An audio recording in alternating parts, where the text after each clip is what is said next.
A new F1 season means intrigue, excitement and nerves for teams, drivers and fans, and there are never as many unanswered questions as right now on the brink of pre-season. Some of those questions are more uncomfortable than others. The real stories of 2024 go well beyond who is the favourite or will driver X win a race. It's about whether underachievers will stop underachieving, what happens if they don't, what fates await the drivers in those teams, and bigger existential issues like F1's popularity and a brewing potential civil war.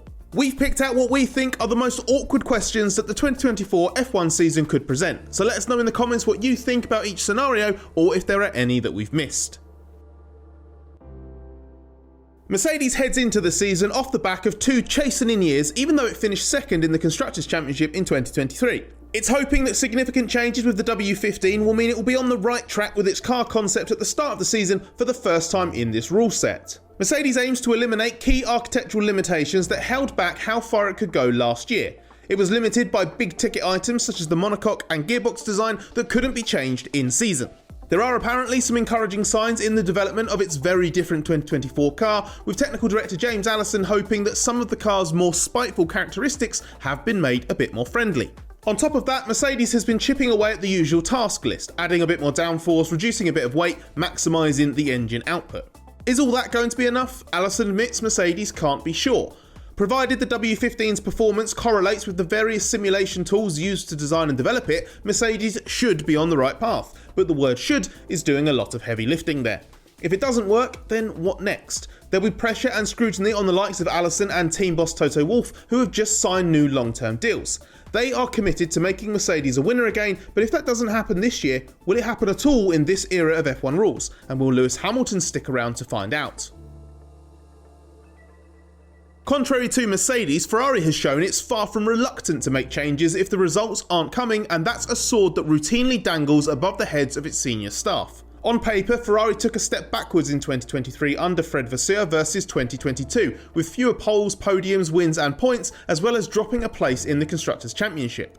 In reality, there were real signs of progress, and the team appears to be on the right trajectory with the positive changes Vasseur has made already visible. Whether that continues into 2024 is another question, however, as Ferrari has been here so many times before. A fresh team principal is brought in, it has its star driver exactly where it wants him, and there are some promising signs. But we've seen this film before and didn't like the ending, which is when Ferrari enacts a revolving door policy that often takes it backwards. Genuine development progress through 2023 should give Ferrari plenty of hope of at least avoiding that fate in 2024, especially as the new car affords a bigger opportunity to make more meaningful changes to the suspension and the car's aero profile. If Ferrari's on the right path and has the right ideas, we will see that in the 2024 car. If not, an all too familiar Ferrari cycle may continue. Being invested in F1 sometimes means having to accept that some seasons just aren't that interesting because a team or one driver dominates. That doesn't mean there's nothing to get excited about. 2023 had good races, entertaining battles, and an all-time great driver operating at a sky-high level. In terms of storylines to follow and get excited about over a full year though, it was a regression on 2022, which had already fallen well short of the outrageous standards set in 2021. The evidence it's meaningfully hurt F1 remains inconclusive, with trackside ticket sales still doing great business and various races, accurately or not, being declared as sold out or even having record attendances. TV figures are a bit more fickle, however they inevitably get spun. Ultimately, with a record 24 race season on the cards, F1's about to ask more of its fan base than ever, and if the product doesn't reward their commitment, it will test the resilience of its audience and its partners, especially those who have been brought in off the back of the hype of the last few years. A poll on this channel about which team will be Red Bull's closest competitor this year received over 160,000 votes, and McLaren won it with a 41% share. The expectation on McLaren going into 2024 is immense, having more than recovered from the setback of the previous 12 months through 2023. Now, adding a new wind tunnel and simulator into the mix and the arrival of big hires from Red Bull and Ferrari means bigger and better things are expected still. A title fight isn't demanded, but another step absolutely is, and the only way to improve on a spate of second place finishes in the second half of 2023 is to win in 2024. But what if that doesn't happen? And what will Lando Norris do entering the penultimate year of his contract if this is just an even more extreme version of the false dawn from a couple of years ago? The weight of expectation will test the merits of McLaren's recovery in 2024 and potentially determine whether Norris sticks around, or if a rival team's given a great opportunity to swoop for him instead. Fernando Alonso fought for and scored regular podiums in F1 last year for the first time in a decade, and admitted at the end of the season that it was a boost to his enjoyment and motivation. But Aston Martin's competitiveness dropped through the season, and Alonso went from being Red Bull's main irritator early on to being a lower point scorer for most of the rest of the campaign. That needs to be avoided in 2024 to keep Alonso happy and to keep the team on the trajectory he demands. It's not his own ability that he says will drive him to the exit door, but other factors, namely his enjoyment and whether this is all worth it. One factor Alonso has cited is the scheduled demands of modern F1, and again, this brutally long 2024 season with 24 Grand Prix and 6 sprint races will be the biggest test yet of anyone's resolve, and even Alonso isn't immune to the demands of the most bloated F1 calendar ever. There is optimism within Aston Martin that key lessons learned last year will feed into another step forward in 2024. If not, this could be the year Alonso wonders whether it's all still worth it. There were times that what we now know as the Stake F1 team had the slowest car in 2023. That's not ideal for a team that's going to become Audi's official works entry in a couple of years. It's shown no sign of returning to the top of the midfield and has instead been fighting to stay off the bottom of the Constructors' Championship.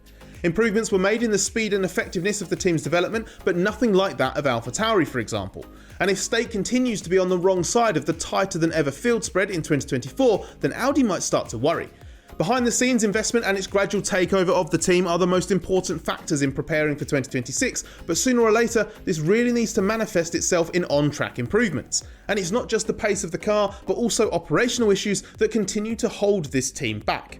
Another poor season at the back of the grid will make it even harder to achieve its aim of being very competitive within 3 years of Audi entering F1. For the first time in F1 history, the exact same driver lineup that ended one season will start the next, but that surely won't continue in 2025. All eyes are on Ferrari Jr. Ollie Bearman and Mercedes hotshot Andrea Kimi Antonelli, who are teammates in Formula 2 and are looking to put pressure on from below. And with the potential for reshuffles elsewhere on the grid, the knock-on effect is surely going to be some drivers in the final year of their contract getting squeezed off the grid.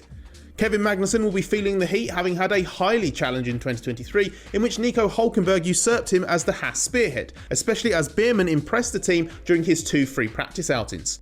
Hülkenberg may have other options even if he doesn't continue with Haas, but he's a driver who relies entirely on a team wanting to pay for his services, rather than bringing money to the table or having an in with a particular manufacturer. 2024 will decide whether Valtteri Bottas still wants to continue in a stuttering Sauber environment in the hope of being part of the furniture when Audi takes over fully, or whether the team decides to replace him to start setting up the lineup Audi actually wants.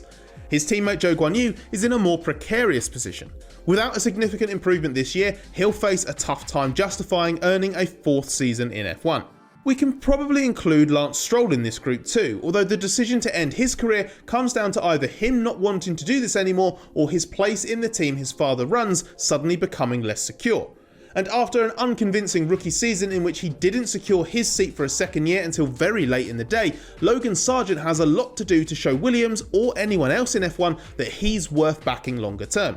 All the way at the other end of the grid, it's worth factoring in what Sergio Perez does if Red Bull, rightly or wrongly, dispenses of him at the end of his contract. Perez still has a lot to offer the right F1 team and clearly wants to keep his career going, but if there is no Red Bull future for him, surely only a good alternative, not just any port in a storm, will be worth his time. The Haas F1 team has split with its long-time and popular team boss Günther Steiner because Steiner believes the team needs more investment from its owner to become more competitive again, and that owner disagrees. This season will start to tell us who is right, and what if Gene's the one who's wrong. His team's just lost its most recognisable asset. It risks becoming a team that doesn't stand out from the crowd at all, has next to no history, and will be less appealing to partners, and potentially becomes no more successful if Gene isn't digging into his pocket.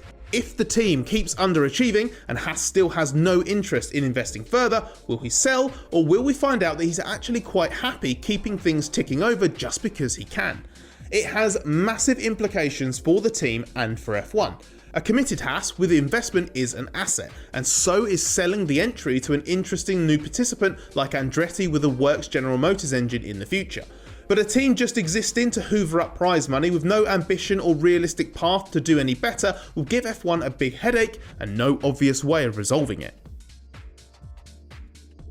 It's been nearly 2 years since a possible breakaway series, however unlikely, started to get talked about in the F1 paddock in the most hypothetical terms. And since then, under FIA President Mohammed Ben Sulayem, F1 and its governing body haven't looked any closer to settling their differences. If anything, the divide is bigger than ever, and it all feels like it's only 1 or 2 flashpoints away from outright civil war. Ben Sulayem has been much more interventionist than his predecessor Jean Todt, which has resulted in many changes to the FIA structure, influenced the issues it has tackled each season, and often meant handling those issues in unsatisfactory ways. Ben Sulayem's earned himself a legal letter from F1 for comments made about a possible sale of the commercial rights and been criticised for starting the process of looking into an 11th team even though F1 itself didn't want one. That led to the current impasse over the General Motors backed Andretti entry that the FIA has now formally approved but is still in limbo as F1 weighs it up from a commercial standpoint. The embattled FIA president has caused his organisation other problems too, with various ill-advised interventions raising questions over whether it's helping F1 or hurting it. 2024 hasn't started much better, with the news that sporting director Steve Nielsen and technical director Tim Goss have both left the FIA 1 year after assuming key roles in a much vaunted new FIA F1 structure. It sends a bad message, especially against the wider context of Ben Sulayem's chastening presidency. Can FIA F1 relations really survive more body blows in 2024? Those are our picks for the most uncomfortable questions going into the new season, but what do you think? Have your say in the comments and let us know if there's anything you think we've missed.